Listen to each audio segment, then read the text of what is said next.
سيئات أعمالنا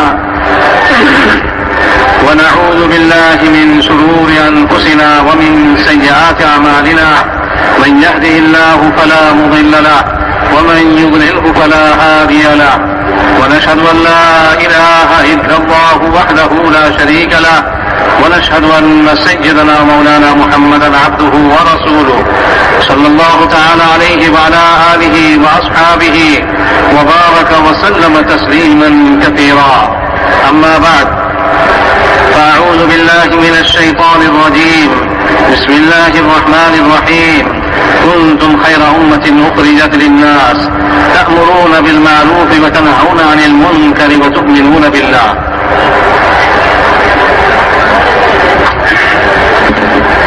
وقال رسول الله صلى الله عليه وسلم لغدوة في سبيل الله أو روحة خير من الدنيا وما فيها أو كما قال عليه الصلاة والسلام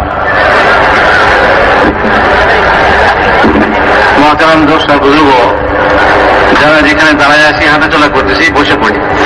আসরের পরের সময় বড় মুবারক সময়। এই সময়টা আল্লাহ পাকের জিকিরের মধ্যে, আল্লাহ পাকের ধ্যানে কাটানো চাই। এই জন্য এখন তো সবাই বসে পড়ি। ইনশাআল্লাহ বয়ানের পরে নামাজের আগে কিছু সময় পাওয়া যাবে, ওই সময় নিজ পছন্দ মতো জায়গায় বসে যাব।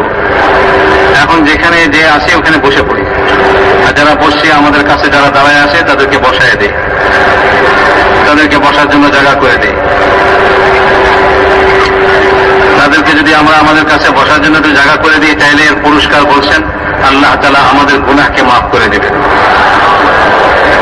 এবং আমাদের জন্য আল্লাহ তাআলা জায়গা প্রশস্ত করে দিবেন। দুইটা পুরস্কার, কে যে দাঁড়ায় আছে জায়গা পায় নাই বসার জন্য, তাকে জায়গা করে দেই। তো এর জন্য বলছে যে তার জন্য যে একটু জায়গা প্রশস্ত করে দিলাম, আল্লাহ তাআলা আমাদের জন্য জায়গা প্রশস্ত করে দেবেন এবং আল্লাহ তাআলা আমাদের গুনাহকে মাফ করে দেবেন। ফাফসাহু ইয়াফসাহিল্লাহু লাকুম।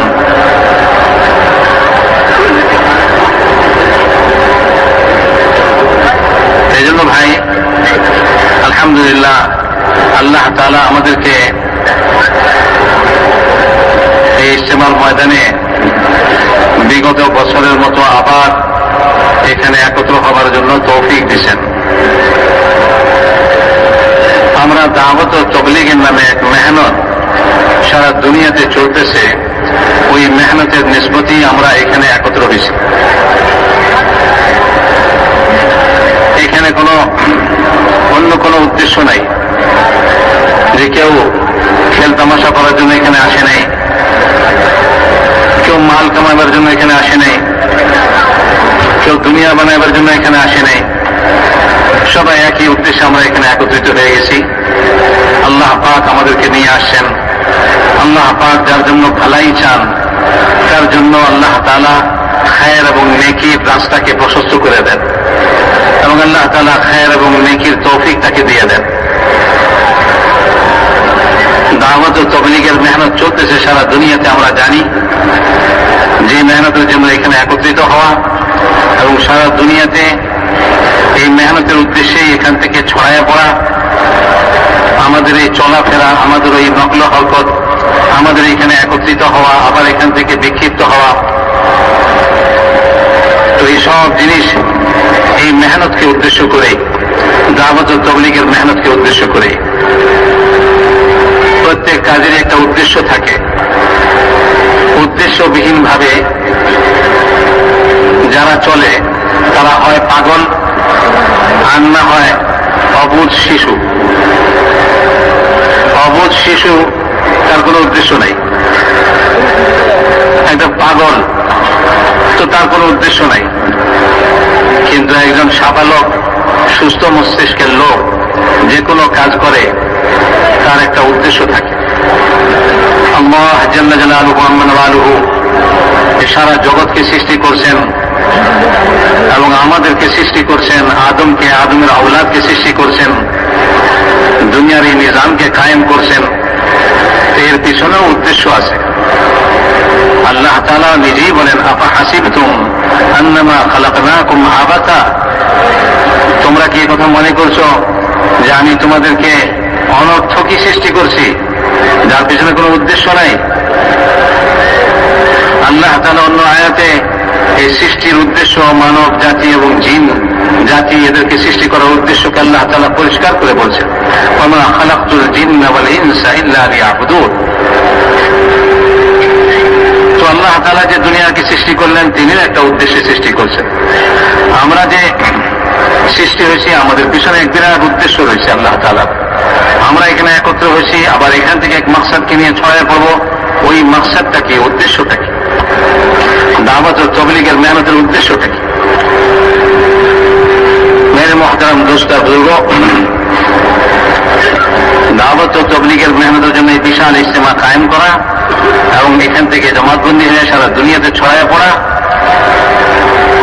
এর উদ্দেশ্য কোনো মাল কামানো নয়, দুনিয়া বানানো নয়, এর উদ্দেশ্য কোনো হুকুমত হাসিল করা নয়, কোনো রাজত্ব হাসিল করানো নয়, এবং বিরাট এক সংখ্যাগরিষ্ঠতা হাসিল করা নয়, একটা দল বানানো নয়, দুনিয়ার কোনো উদ্দেশ্য নাই।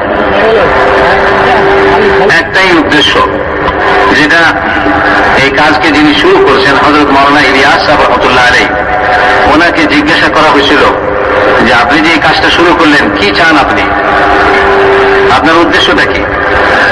তো তিনি 3 বার আল্লাহ পাকের নামে কসম খেয়ে বলছেন এই কথা, যে আমি এই কাজের বিনিময়, এই কাজের উদ্দেশ্য আমার এই নয়, আমি মাল জমা করি অথবা কোনো হুকুমতের রাজত্ব চাই। বরং হযরত মাওলানা ইউসুফ সাহেব রহমতুল্লাহ আলাইহি এই কথা বলছিলেন, অথবা মাওলানা ইলিয়াস সাহেব রহমতুল্লাহ আলাইহি বলছেন যে দেখো, তোমরা এই মেহনতের দ্বারা যখন তোমার মধ্যে ঈমানি সিফাত আসবে, আমানতদারি আসবে, ভালো ভালো গুণ তোমাদের মধ্যে সৃষ্টি হবে, তো তখন এই সমস্ত দুনিয়ার হুকুমতওয়ালারা অথবা দুনিয়ার মানুষ তারা তোমাদেরকে চাইবে যে আসেন, আপনি আমাদের হুকুমত নিয়ে নেন, আপনি আমাদের রাজত্ব করেন। ভালো লোক সকলেই তালাশ করে। একজন দোকানদার সে তার ক্যাশ বাক্সে বসাইবার জন্য একজন ম্যানেজার বানাইবার জন্য, তো সে একটা ভালো লোক তালাশ করে, আমানতদার লোক তালাশ করে। তো এই দাওয়াত ও তাবলীগের মেহনতের দ্বারা যখন ভালো ভালো গুণাবলী তোমাদের মধ্যে পয়দা হবে, তো তখন লোকেরা তোমাদেরকে দুনিয়ার জন্য চাইবে।